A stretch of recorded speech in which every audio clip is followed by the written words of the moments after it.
Salut à tous et à toutes. Alors aujourd'hui, je voulais parler du premier tour des élections présidentielles qui a eu lieu il y a à peu près une semaine. Là. C'était il y a une semaine puisque, oui, c'était ça, c'était dimanche 10 avril. Donc ça fait bien une semaine. Et donc on a eu droit à tout ce jour-là. Alors moi par exemple, pour parler de mon expérience personnelle, pour aller voter, ça a été une galère. Voilà, il a fallu que je fasse le tour des bureaux de vote. Hein. Pas un, pas deux, non, pas trois, pas quatre, mais cinq bureaux de vote pour pouvoir poser mon petit bulletin dans l'urne. Donc quand même, faire le tour de la ville juste pour poser un bulletin, c'est quand même fort. Surtout quand vous faites, sur les trois premiers bureaux de vote, vous faites une queue quand même de entre un quart d'heure et trois quarts d'heure. Le premier bureau de vote, j'ai dû faire la queue pendant environ euh, au moins 45 minutes. Voilà, au soleil, bon, il y a pire, mais bon, on s'en passerait, hein, surtout pour qu'on nous dise que c'est pas le bon bureau de vote. Ensuite, on m'a envoyé à l'autre bout de la ville. Et donc, c'est encore pas ça. Bon, bref, j'ai fait le tour jusqu'à arriver au cinquième bureau de vote. Et c'était bon. Bon, bref, tout ça pour dire l'organisation, encore une fois, de notre pays est fantastique. Mais bon, ça me surprend pas. Après, si on m'avait dit, tu vas apporter ton petit vote après avoir fait tout le tour de la ville, et ça va être un vote qui va avoir une importance capitale, pourquoi pas. Bon, de toute façon, dans tous les cas, je suis allé voter et j'aurais quand même continué, j'aurais pas lâché jusqu'à enfin pouvoir voter. Mais bon, c'est quand même scandaleux que dans notre pays, il y ait certaines personnes dans des cas rares, hein, qui soient, on va dire, un peu refoulées, genre on nous dit allez à tel endroit, c'est là-bas que vous pourrez aller voter, et que ça marche pas. Parce que j'ai vu quelques cas, mais moi par contre, ces gens-là, après je les ai retrouvés aux autres bureaux de vote et ils ont pu voter à la deuxième tentative, c'était pas mon cas. Bon, bref. Euh, voilà, donc tout ça pour dire que c'était une journée déjà bien pourrie. Mais bon, c'est pas pour autant que j'allais abandonner. Donc je suis allé voter, voilà, et puis après on a eu les résultats le soir même. Donc les résultats. euh, des résultats que j'arrive pas à comprendre en fait. Parce que quand pendant 5 ans, quelqu'un vous a. Enfin, le candidat Macron, le président Emmanuel Macron, vous a méprisé, insulté, conditionné. Donc en gros les confinements, les couvre-feux, les isolements, toutes les mesures qui n'ont servi à rien ou qui pour certaines ont servi, tous les mensonges, tout ce qui va pas en gros dans ce quinquennat, parce que c'est clairement le quinquennat du bordel total. Hein. Et malgré tout ce qui s'est passé, alors qu'il soit au second tour, c'est possible. C'est possible qu'il soit au second tour, c'est un président sortant, il peut très bien être au second tour, vu qu'il s'est représenté. Mais ce qui est game fort, c'est que il n'a pas fait campagne, il n'a rien fait dans la campagne. Au premier tour, il n'a absolument rien fait, hormis des petits débats, mais qu'avec des personnes qu'il avait choisies, pour qu'il n'y ait pas de personnes en désaccord avec lui, donc que des gens qui étaient émerveillés par ce qu'il allait dire. Et il a fait un seul petit meeting, enfin bon, c'est comme s'il avait rien fait quoi. Comparé aux autres candidats, aux 11 autres candidats, c'est comme s'il n'avait rien fait. On en est en tout cas pas loin. Et malgré tout, il finit premier au premier tour, mais c'est complètement bullshit. C'est le paradoxe de la vie, c'est le paradoxe de la société française, c'est le paradoxe de la connerie. C'est pas normal. Il vous a pris pour des cons dans l'élection. Il a continué de vous prendre pour des cons. Et vous l'avez remercié en plus de ça. Vous lui avez dit amen. Mais qu'est-ce que tu veux que le mec qui a pris, il soit pas. Qu'il fasse pas tout à l'envers, tu sais. Il fait tout à l'envers, vous lui dites merci, vous lui dites amen. Donc faut pas trop s'étonner après. Même s'il a aucune excuse. Bref, donc voilà, il vous a conditionné, il vous a fixé des règles pour un vaccin. On pouvait plus aller au cinéma, au restaurant, au bar si on n'était pas vacciné. Ça a été tout un cirque pour rien, parce qu'on aurait pu largement s'en passer de tout ça. Mais malgré tout, ben voilà, il s'est passé 50 catastrophes, mine de rien, 50 très longs, que moi personnellement je n'ai pas voulu, puisqu'en 2017 je n'avais déjà pas voté pour lui. Voilà, donc faut subir le choix des autres, mais faut jamais faire subir son choix aux autres. Mon choix personnel et le choix de beaucoup de Français. Ça ne marche pas, apparemment. Apparemment, quand on vote extrême, on est forcément un nazi, un raciste, un fasciste, voyons. Donc, dans ce cas-là, parce que voilà, donc comme vous l'avez compris, moi je vote extrême droite, voilà. Je m'en cache pas, je m'en fous d'ailleurs. C'est qu'un vote, c'est qu'un bulletin dans une urne. Je veux dire, si les candidats étaient si dangereux que ça, quel est l'intérêt qu'ils participent à l'élection? On peut très bien faire en sorte que qu'ils se présentent pas tout connement en fait, puisqu'à un moment donné ils n'avaient pas leurs 500 parrainages, ils les ont eu de justesse, et c'est pas la première fois d'ailleurs que certains candidats galèrent à obtenir leurs 500 parrainages. Bon, au final vous avez qu'à faire en sorte qu'ils les aient pas, hein, parce que vous en êtes capable de ça. C'est pas la première fois que vous démontez certains candidats, on va dire dangereux, comme François Fillon, même Dominique Strauss-Kahn. Donc ça serait pas la première fois, vous pouvez y arriver, mais là vous les laissez passer. Alors soi-disant ils sont soi-disant dangereux, mais on les laisse passer. C'est pourquoi? Parce que c'est l'assurance d'être réélu, pas forcément. Pas forcément. Pour moi, je pense que n'importe...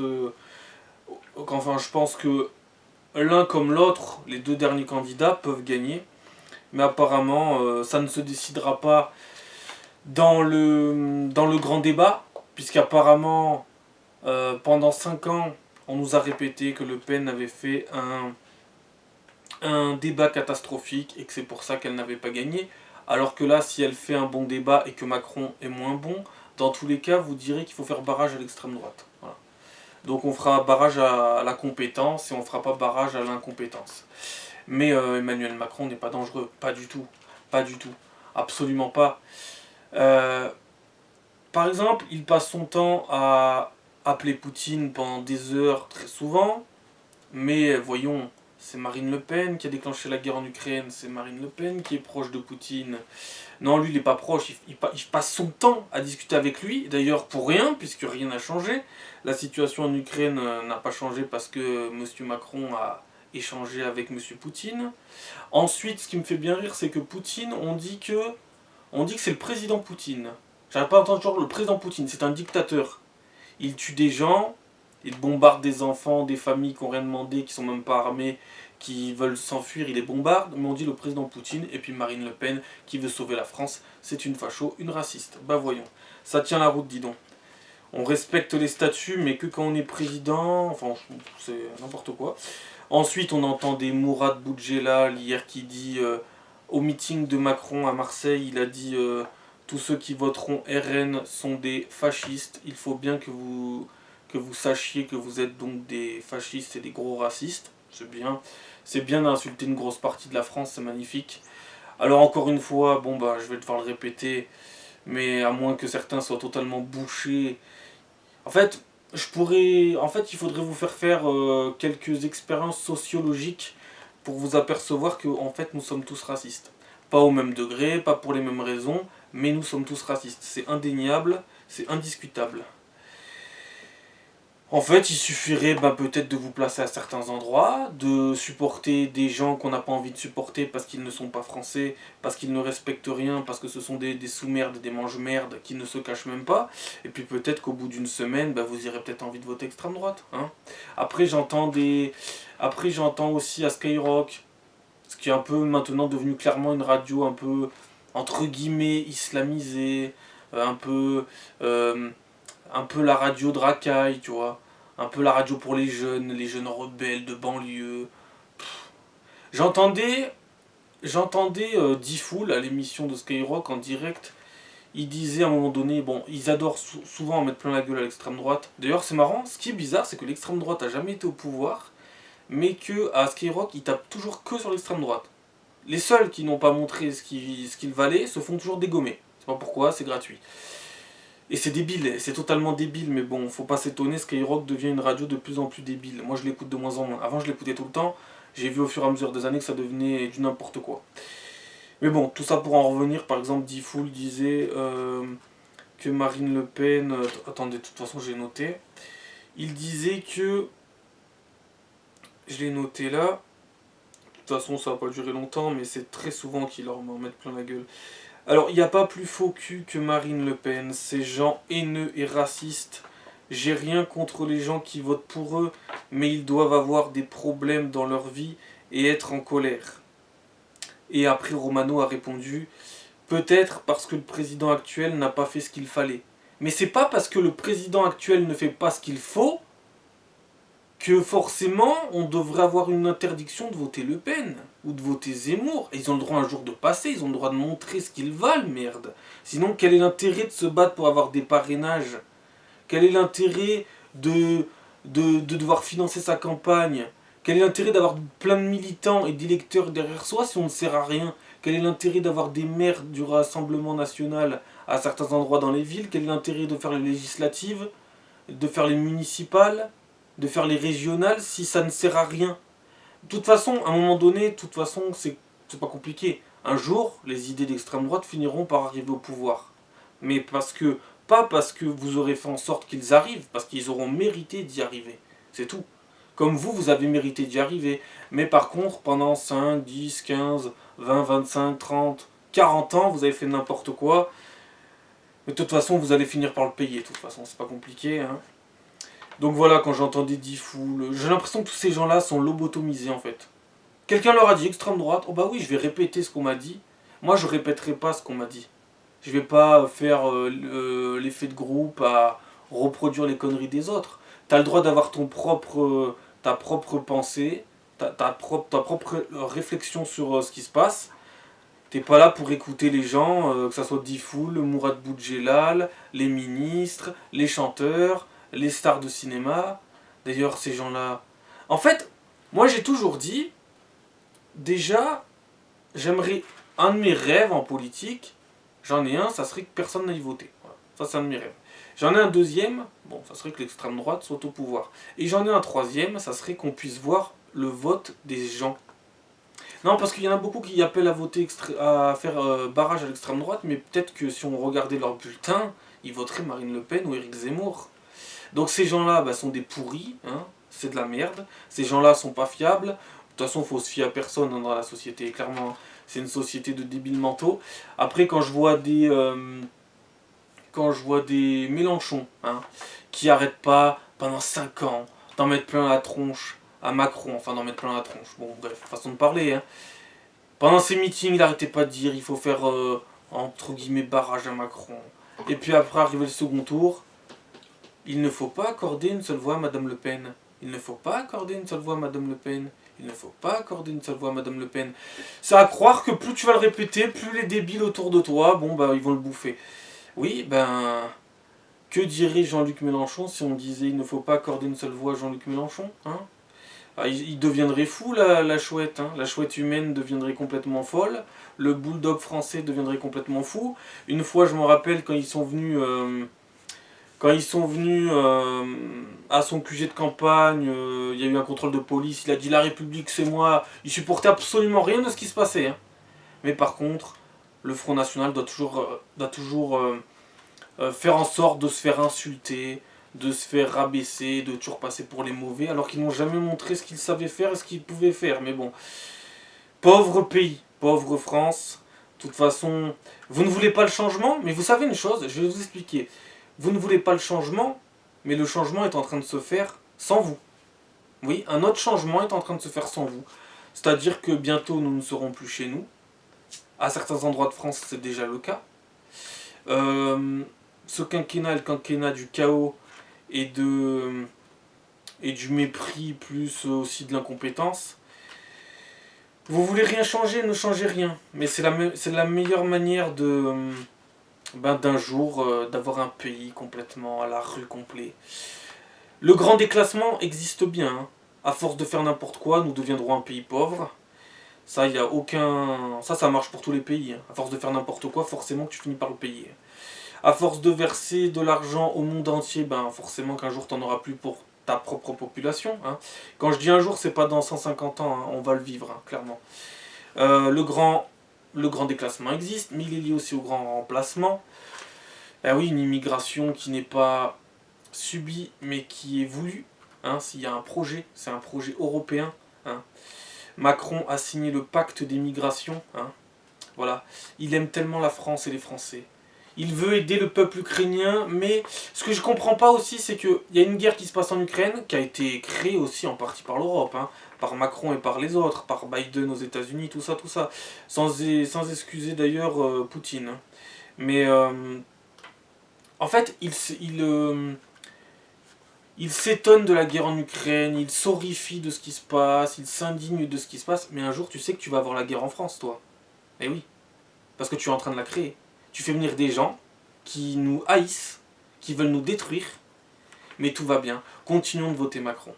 Continuons. Le mec, il va te donner des leçons de guerre en Ukraine alors qu'il est en train de te fabriquer lui-même, avec le pognon des Français, une guerre sur notre sol. C'est bien, continue, continue, c'est très bien. Continue, espèce de débile. De toute façon, les Français, il faudrait peut-être un jour qu'ils se rendent compte aussi qu'il a des gros problèmes psychiatriques, Macron. Hein. À un moment donné, au début, il faisait le sommet France-Afrique. Et maintenant, c'est devenu le sommet Afrique-France. C'est-à-dire que l'Afrique est passée devant la France. Et à mon avis, ça en dit long. Après, là, il n'a pas arrêté de dire dans ses meetings qu'il voulait une Europe nouvelle. Et il y a des mots qui sont assez inquiétants. Il a souvent utilisé le mot résilience. Ouh là là là là. Ça veut dire quoi? Ça veut dire que dans les 5 prochaines années, il va falloir qu'on ait beaucoup de résilience, il va falloir qu'on prenne énormément sur nous. Mais rassurez-vous, j'ai déjà commencé moi personnellement, hein, pour parler que de moi, ça fait 5 ans que j'ai déjà commencé à faire beaucoup preuve de résilience. Comment dire? Moi quand je vois des gens qui tout le temps... Par exemple, Yannick Jadot, il a pas arrêté de dire vous êtes le président du désastre climatique. Et à 20h02, qu'est-ce qu'il a fait? Il s'est mis à genoux devant Macron et il lui a léché les parties du corps. Il a commencé à lui faire de la léchouille. Il a commencé à lui tailler, à lui faire du plaisir. Non mais à un moment donné, moi je sais pas, j'ai pas envie de parler un peu cru, vous voyez, j'ai pas envie non plus d'insulter. Mais à un moment donné, ces gens, faut peut-être vous regarder dans une glace, quoi. Hein? Parce que moi je veux bien défendre la planète. Moi aussi j'arrête pas de m'offusquer de tout ça. Mais si c'est pour après courir dans les... Courir entre... Enfin courir... se mettre à genoux devant Macron. Parce qu'en plus ils se sont fait une course à deux. Hein.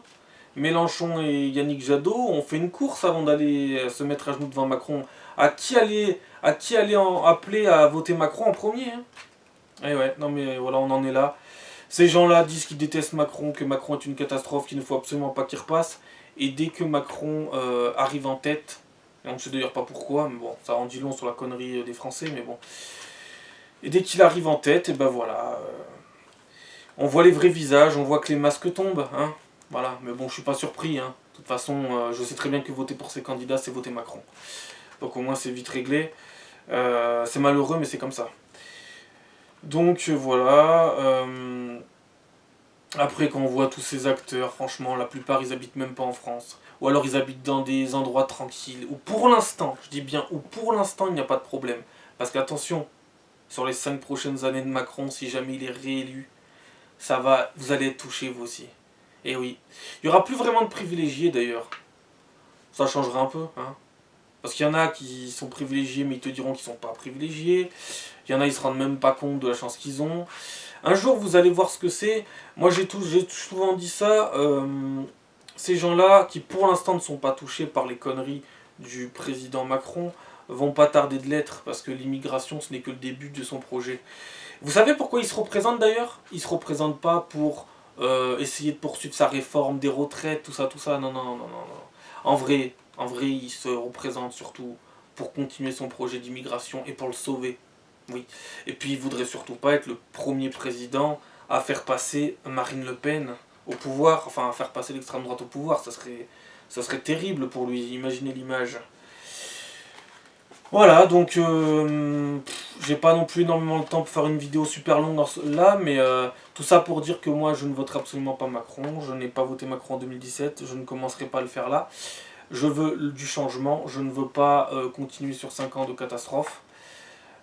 C'est bon, on a assez donné, le pass sanitaire en plus a de grandes chances d'être remis. Parce que ne croyez pas, et même s'il ne le remet pas tout de suite, il pourra le remettre après, il va forcément le remettre. Vous allez voir que le Covid, dès que, admettons, bon, bah il est réélu, voilà. Mais de toute façon, je crois que ça va même pas jouer dans le débat, parce que même si Marine Le Pen fait un bon débat, Et même si je l'avais pas trouvé si nul que ça en 2017, parce que honnêtement, c'est pas parce que tu sais parler ou que tu es en pleine forme et que tu as une super argumentation, que tu réponds super bien, que tu vas faire un bon quinquennat, ça s'est vu. Hein. Voilà. Donc ça a été un quinquennat catastrophique. On sait même pas ce qui a été bien fait en fait. Moi je sais pas, je cherche. C'est un peu dur, mais c'est la vérité. Qu'est-ce qui a été bien fait? Bah, rien. Rien n'a été bien fait.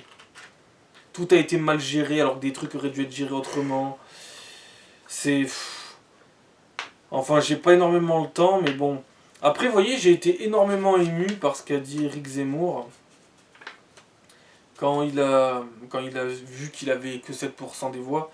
Alors, bon, honnêtement, 7% c'est 7% d'espoir, parce que 7% c'est pas rien. Quand tu finis quatrième au premier tour de la présidentielle, alors que c'est la première fois que tu te présentes et que tout le monde disait que tu ferais absolument aucun score, c'est quand même un score d'espoir. C'est où que j'ai noté ça? Parce que c'était vraiment intéressant ce qu'il a dit, tout est vrai de toute façon. Hein. Que ce soit Le Pen qui dit beaucoup de vérités, mais encore plus Éric Zemmour qui carrément en dit, ne fait que ça, de dire des vérités. C'est d'ailleurs pour ça qu'il a fait que 7% sans doute. En fait, plus on raconte des conneries, plus on monte, et plus on dit des vérités dans ce monde, plus on est un mauvais. C'est où qu'il a dit je vais finir par trouver.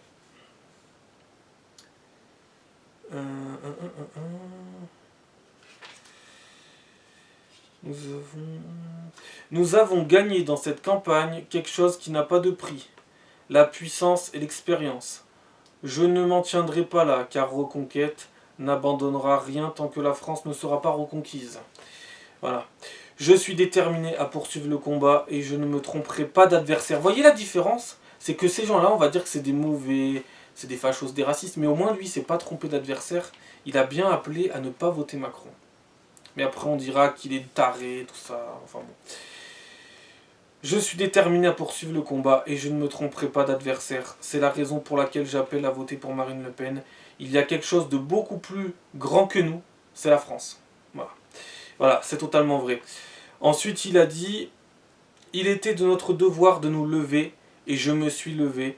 Nous avons fait en 3 mois ce que aucun politicien n'a réussi à faire en 15 ans. Nous avons bâti le plus grand parti de France, et en plus c'est vrai. À mes côtés, une jeunesse s'est levée. Je me suis présenté par sens de la France, parce que je la crois en danger et parce que le duel annoncé depuis 5 ans me paraissait mener à l'échec de nos idées. Je prie aujourd'hui le ciel de m'être trompé. » Ça m'a beaucoup touché. Et ensuite il dit merci est un bien trop petit mot pour exprimer toute l'admiration que je vous porte et toute la reconnaissance que je vous dois. Félicitations à tous pour cette magnifique campagne. L'aventure ne fait que commencer. Mais ensuite, le truc le plus marquant a été grâce à vous, rien ne sera plus jamais comme avant. Gardez la foi. Votre vote est un vote d'avenir, mais aussi d'espoir. Car les vérités que nous avons dites à la France s'imposeront à tous dans les années qui viennent. Voilà. C'est magnifique. Phrase magnifique. Très très bonne chose. C'est dit au moins. Voilà, c'est dit. On a prévenu. Mais après, il ne faudra pas que les gens s'étonnent. Moi, j'ai pas envie de forcer les gens à voter extrême droite. J'ai envie qu'ils s'aperçoivent d'eux-mêmes qu'il y a un problème. C'est tout. J'ai envie, en fait, de prévenir les gens qu'il y a une catastrophe qui peut arriver. Et il y a de grandes chances qu'elle arrive, puisque notre gouvernement fait en sorte qu'elle arrive. La finance avec les sous des Français. Et souvent les Français qui galèrent le plus en plus. Après, on nous parle de pouvoir d'achat, de retraite et compagnie. Mais quand tu seras plus dans ton pays, il n'y aura plus de retraite. Tu seras plus dans ton pays, ça sera plus ton pays. Donc le système des retraites n'existera plus. Quand il y aura plus d'argent, il y aura plus de retraite, il y aura plus d'aide sociale, il y aura plus de salaire. Enfin bon, les gens n'ont rien compris. Ils pensent que ces gens-là, ils s'inventent des trucs dans leur tête. Mais de toute façon, comme j'ai dit, la réalité finira par les rattraper. Mais pas dans 50 ans. Hein. Non, non, non, non, non, ça va aller très très vite. Ça va aller très très vite, c'est déjà le cas, d'ailleurs c'est déjà en place. Ça va être de pire en pire dans les prochaines années de toute façon. Et surtout, si on repart sur 5 ans de Macron. Clairement. Et j'ai entendu parler que comme quoi il voulait faire un septennat. Que peut-être là, alors je sais pas si j'ai bien tout compris. Hein, mais il a dit, si je repasse, je vais peut-être proposer tout de suite de faire un septennat. Et ensuite d'arrêter Et ensuite, donc, je laisserai ma place quand j'aurai fini mon septennat. J'espère que j'ai mal compris. Hein. J'espère que j'ai mal compris. Mais rien qu'un quinquennat, j'ai peur, tu vois. Rien que 5 ans, c'est de trop, tu vois. Et je pars du principe aussi, je vais peut-être choquer des gens, mais je suis pas sûr qu'il finisse ces 5 ans. Je suis pas sûr. Hein. Pour moi, il faudrait un miracle de Lourdes pour qu'il finisse ces 5 ans, et ça pourrait très mal se terminer. Mais pas forcément au bout de 5 ans. Ça pourrait très mal se terminer au bout de 2 ou 3 ans. Hein. On ne sait pas ce qui peut se passer. Parce que quand en France tu crées des clans, la France est divisée, il a fracturé la France. Hein, clairement. Il n'y a jamais eu un président qui a fait autant de fracturation des Français. Hein, que ce soit avec le Covid et tout le reste. Entre le camp des gens qui voient que la France est en train de mourir à petit feu, entre le camp des gens qui n'ont rien compris et qui nous prennent pour des dingues, entre aussi le camp des gens qui arrivent. Pas tous, alors c'est pas tous, ils sont pas tous, c'est pas tous des gens qui viennent pour nous faire la guerre, hein, bien entendu. Mais il y en a beaucoup, beaucoup, beaucoup qui arrivent pour ça. Il y a de plus en plus d'agressions dans la rue. Vous verrez. Là, il n'y a pas d'attentat actuellement. Mais vous verrez. Alors je dis pas que l'extrême droite empêcherait tous les attentats, c'est sûr. Mais avec Macron, quand il va être réélu, quand la présidentielle sera passée, les terroristes, qui sont des terroristes de l'opportunisme, hein, une fois que la campagne sera passée et qu'ils verront que l'extrême droite n'a peut-être pas gagné, eh ben ils en profiteront pour taper encore. Et on s'étonnera, et ça sera lié encore à quoi? À l'islamisme. Oh bah tiens. Bah tiens, je croyais qu'on était tous français, je croyais on était tous bien, qu'on était dans le monde des bisounours et que tout allait bien, que les Français étaient là, ils étaient tous entre compatriotes, ils étaient tous fraternels, que tout allait bien. Mais de mélanger des civilisations, ça n'a jamais créé quelque chose de bien. Au contraire, ça a créé toujours que la guerre. Voilà, voilà, c'est tout. De toute façon, la vidéo que j'ai fait là, c'est une vidéo un peu résumée, condensée rapidement, parce que là, j'ai pas trop le temps. Mais j'espère, comme Éric Zemmour, je prie pour qu'on n'ait pas une victoire de Macron le 24 avril. Parce que honnêtement, je crois que j'aurai plus trop de croyance en la France ni dans les Français. J'ai eu beaucoup de croyances là, je pensais que. Alors, je pensais que l'un des deux allait être au second tour, c'est le cas, heureusement d'ailleurs. Parce qu'à peu de choses près, on aurait pu avoir Mélenchon-Macron. Et là, la catastrophe. Après, bon bah voilà, Éric Zemmour a fait 7%, il en méritait bien plus que ça. Il est bon, il est mal vu, mais de toute façon, les bonnes personnes sont toujours mal vues, c'est pas compliqué. Et les mauvaises sont toujours bien vues. Voilà, c'est comme ça. C'est le paradoxe de la vie, quand les gens sont cons, les gens sont cons. Hein. Qu'est-ce que je voulais rajouter voilà. Moi j'espère que le 24, donc dans une semaine, j'espère qu'on aura droit à du changement. Parce qu'il faut du changement d'urgence. Voilà. On ne peut pas repartir sur 5 ans, c'est pas possible. Et les gens qui veulent repartir sur 5 ans, pour moi, c'est des fatalistes. Voilà. C'est tout. Ils ont cédé au fatalisme. Et moi, je refuse de céder au fatalisme. Voilà, donc je ferai d'autres vidéos. J'espère que d'ici là, il y aura eu du positif. Parce que, honnêtement, j'avais beaucoup d'espoir. Hein. Je me suis dit, il va peut-être pas finir premier. Il va peut-être pas être au second tour. Ou il va peut-être être au second tour, mais pas premier. Mais carrément, il a été premier. Et ça, franchement, c'est désespérant. Quand tu te dis qu'après 5 ans, ils l'ont encore mis premier, si tu te dis, il y a un problème dans ce pays. C'est pas possible. Voilà, bon, donc je ferai d'autres vidéos. On verra bien le résultat. Normalement, je ferai pas d'autres vidéos avant le second tour. Avant les résultats du second tour. On verra bien le résultat. Et puis d'ici là, on espère avoir un résultat potable. Un résultat qui fera avancer la France et pas qui la fera couler. Et puis, comme j'ai noté plein de trucs et que j'ai plein de choses à dire, et ben je ferai d'autres vidéos plus tard. Voilà, donc moi j'appelle pas aux gens à faire barrage à Macron, j'appelle juste les gens à réfléchir, c'est tout. Réfléchissez bien avant d'aller voter, c'est tout. On vous force pas, hein. Choisissez ce que vous voulez. Mais après par contre, c'est juste qu'il faudra pas venir se plaindre, il faudra pas aller manifester dans la rue, hein. Ben non, il faudra pas, parce que soit vous n'êtes pas allé voter, soit vous avez voté pour quelqu'un qui vous méprise depuis 5 ans. Et qui vous méprisait déjà avant parce qu'il était ministre sous Hollande. Mais Hollande au moins a eu l'intelligence de ne pas se représenter, tu vois. Ce qui fait une grosse différence avec lui, mine de rien. Parce que Hollande, c'était pas un grand président, certes, mais au moins, il a eu cette petite lumière d'intelligence, tu vois. Voilà. Donc, bah, à la prochaine, et j'espère que d'ici là, il y aura eu des bonnes nouvelles. Allez, ciao!